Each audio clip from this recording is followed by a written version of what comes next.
Bismillahirrahmanirrahim. Assalamualaikum warahmatullahi wabarakatuh. Teman-teman, selamat datang di dalam Ramadan series kita dengan tema Beningkan dari Hati. Kali ini saya ingin sharing dengan teman-teman tentang keutamaan dan keajaiban di dalam zikrullah ataupun zikir kepada Allah Subhanahu wa taala. Allah Subhanahu wa taala berfirman di dalam Al-Qur'an, A'udzubillahi minasyaitonirrajim.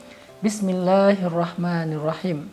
Inna fi khalqis samawati wal ardi wa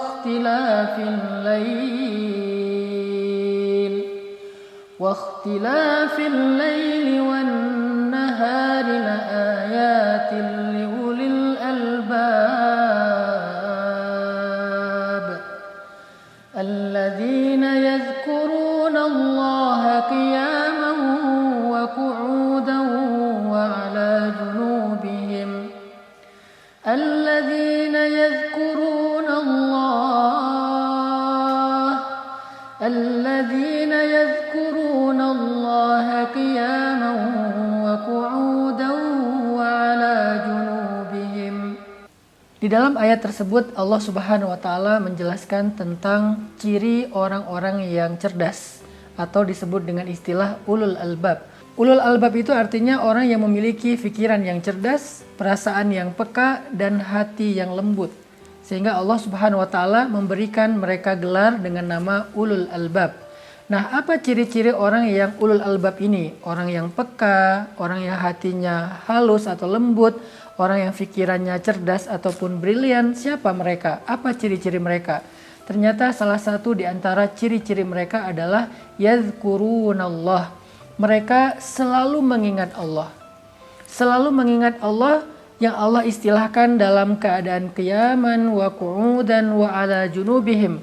Dalam keadaan mereka berdiri, dalam keadaan mereka duduk, dan dalam keadaan mereka berbaring. Ini adalah sebuah ilustrasi bahwa mereka mengingat Allah itu bukan hanya ketika sholat, tetapi mereka mengingat Allah dalam kehidupan mereka, apapun kondisi yang sedang mereka jalani. Mereka selalu mengingat Allah, dan itulah ciri orang yang cerdas. Nabi SAW mengatakan perumpamaan orang mukmin yang berzikir kepada Allah Subhanahu wa taala itu adalah seperti perumpamaan orang yang hidup.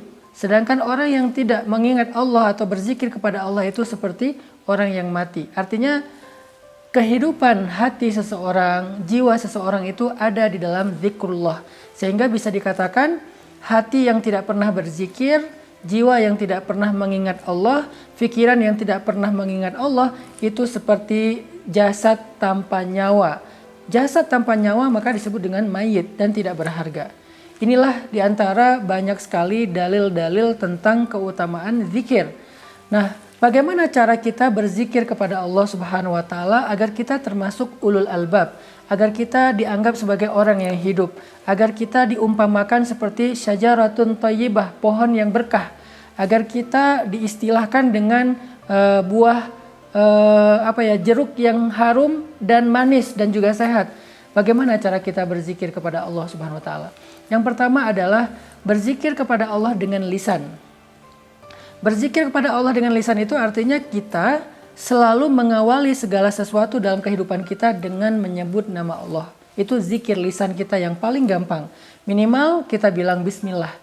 Dalam aktivitas apapun, selama aktivitas itu adalah sesuatu yang baik dan sesuatu yang mubah, maka kita awali dengan bismillah. Bahkan sesuatu yang mubah itu artinya tidak berpahala, tidak berdosa. Kayak kita lagi olahraga, kita lagi makan, kita lagi tidur, itu kan pekerjaan-pekerjaan atau aktivitas yang tidak berpahala tapi juga tidak berdosa.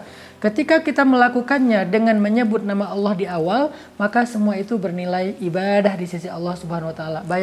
Bayangin teman-teman berangkat tidur tapi tidurnya bernilai ibadah. Teman-teman makannya bernilai ibadah. Teman-teman jalan keluar rumah, berangkat ke tempat kerja dan seterusnya, bahkan sekedar nongkrong bareng dengan gengnya, bareng dengan bestinya, kalau diawali dengan bismillah, menyebut nama Allah atau mention Allah, maka semua itu akan bernilai pahala dan ibadah di sisi Allah Subhanahu wa taala. Itulah kenapa zikir adalah sesuatu yang sangat berharga. Dan zikir itu nggak terlalu sulit sebetulnya. Kalau kita memahami betapa banyak zikir-zikir yang ringan tetapi bernilai kebaikan yang sangat besar di sisi Allah Subhanahu wa taala. Salah satunya adalah zikir dengan menyebut bismillah di awal setiap aktivitas kita. Kemudian kita juga bisa zikir lisan dengan cara menyebut nama Allah dalam hal-hal yang lain selain mengawali sebuah aktivitas. Misalnya ketika kita takjub melihat sesuatu, kita mengatakan Masya Allah, kita katakan Subhanallah.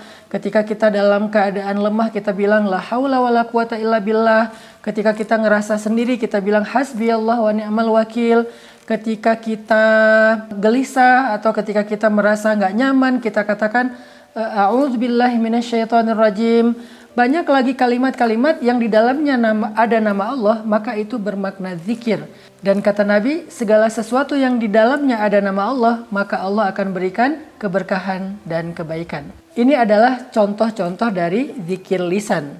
Nanti ada lagi zikir lisan yang ringan tetapi besar sekali pahalanya di sisi Allah. Kata Nabi, kalimatan khafifatan alal lisan, sakilatan fil mizan, habibatan ilar rahman.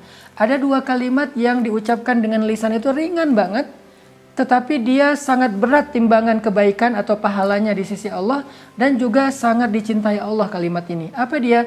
Subhanallahi wa bihamdih, subhanallahil azim. Jadi teman-teman, sehari sekali aja subhanallahi wa bihamdih, subhanallahil azim itu udah luar biasa. Bisa memberatkan timbangan kebaikan kita dalam satu hari itu loh. Apalagi kalau teman-teman bisa mengatakannya lebih dari sekali. Teman-teman juga bisa zikir lisan setelah sholat. La ilaha illallah, kemudian subhanallah, alhamdulillah, Allahu akbar 33 kali, dibiasain after sholat. Ini semuanya adalah bentuk zikrullah yang bernilai kebaikannya luar biasa dan juga bukan sekedar pahala kebaikan di akhirat, tetapi juga berbentuk keberkahan dan kebaikan dalam kehidupan kita di dunia. Yang kedua, setelah kita berzikir dengan lisan, ada juga varian zikir hati atau zikir qalbu. Gimana sih zikir hati ini? Allah Subhanahu wa taala berfirman, Alladzina idza dzukirallah wajilat qulubuhum. Orang yang kalau ingat Allah, hati mereka jadi bergetar. Nah, ini hatinya yang bergetar, gimana cara kita berzikir dengan hati sampai hati kita bergetar? Zikir hati itu bukan sekedar kita ngucapin nama Allah, tetapi tiba-tiba kita ingat, oh kan ada Allah, oh kan saya udah ngelibatin Allah, ya udah deh serahin aja sama Allah. Nah, ketika kita ingat dengan pikiran kita, lalu ingatan itu kita masukkan ke dalam hati dalam bentuk belief, dalam bentuk yakin, dalam bentuk percaya, maka itu artinya kita sedang zikrullah dengan hati. Jadi bukan diucapin doang, tapi ingat gitu. Jadi hati itu connect dengan pikiran dan ingatan kita.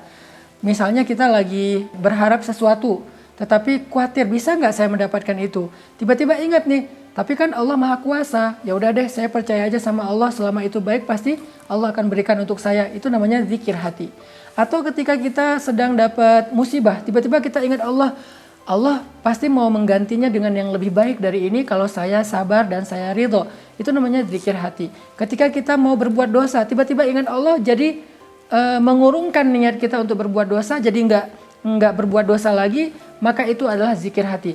Orang yang kalau hatinya berzikir diawali dengan mengingat Allah, maka insya Allah hatinya akan menjadi tenang. Allah Subhanahu wa taala berfirman, Ala bidzikrillahi tatmainnul qulub. Bukankah dengan mengingat Allah hati menjadi tenang? Jadi zikir hati itu artinya kita ingat Allah bahwa Allah Maha Kuasa, Allah Maha Baik, Allah Maha Kaya, Allah Maha nggak tega, Allah Maha Pengasih, Allah Maha Penyayang, Allah Maha Penerima Taubat. Segala kebaikan Allah kita ingat sesuai dengan konteks masalah yang sedang kita hadapi, lalu kemudian kita belajar yakin dengan kebaikan Allah itu, insya Allah terasa di dalam hati kita dalam bentuk tuma'ninatul qalb, tenang hatinya, maka itu berarti kita sudah berzikrullah dengan hati itu. Semoga dengan dua bentuk zikir ini kita bisa mulai menjalankannya sedikit demi sedikit dalam kehidupan kita. Mulai dari zikir lisan, sebutkan nama Allah dalam segala aktivitas kita, sebutkan nama Allah dalam setiap ekspresi kita, takjub, sedih, senang, happy, segala macam. Sebutkan nama Allah di dalamnya. Kemudian yang kedua adalah zikir hati dan pikiran dengan cara kita ingat-ingat nih kebesaran Allah, kebaikan Allah. kemudian belajar yakin dengan semua kebaikan Allah itu sehingga terasa hati kita menjadi tenang.